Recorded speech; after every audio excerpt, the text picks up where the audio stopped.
This is Nick, and he's an entrepreneurial-minded attorney. In fact, according to the last data report, Nick's firm is number one, having captured over 34% of the market.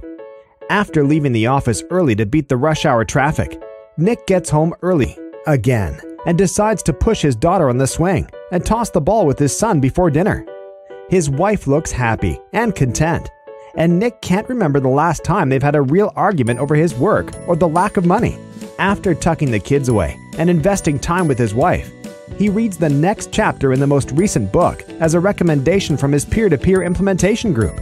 Before heading off to bed, Nick is sure to check his schedule for tomorrow, and then controls what happens in the last 30 minutes of that night and the first 30 minutes of the next day. This way, he gets a peaceful night's rest and starts his morning off like a world-class sprinter. Nick rises early, bounces out of bed, and after a long walk, spending time with God and reading inspirational material, he has breakfast with the family and leaves the house with plenty of time to make it to his hearing. His associates manage the process and the work, but Nick likes to show his face so the clients still see that he's involved.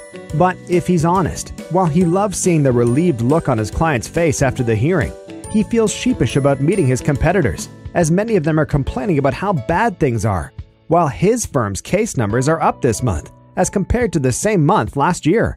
All the hearings go smoothly. At least there weren't any mistakes by his office.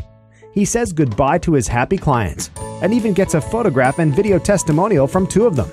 Since it's Wednesday, Nick meets his business manager for lunch, just like he does religiously every week, to review the weekly marketing data and identify the big rocks that need to be moved before the next weekly meeting.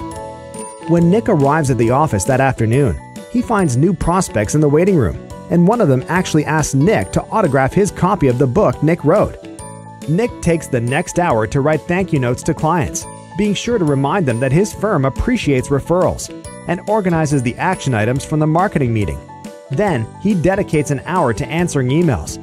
He can usually finish early as all the client emails are managed by a specialist in the firm, and he doesn't have any phone messages to manage. At 3 p.m. sharp, the office is closed for an hour to hold the monthly meeting so the firm can review the numbers and key performance indicators that run the business. By the end of the meeting, everyone is clear about what needs to be done by next month. New goals are set, duties are delegated, and they all agree what they'll get done by the next weekly meeting. By 4 p.m., Nick is walking out the door, just in time to beat the rush hour traffic and to arrive home early for dinner again.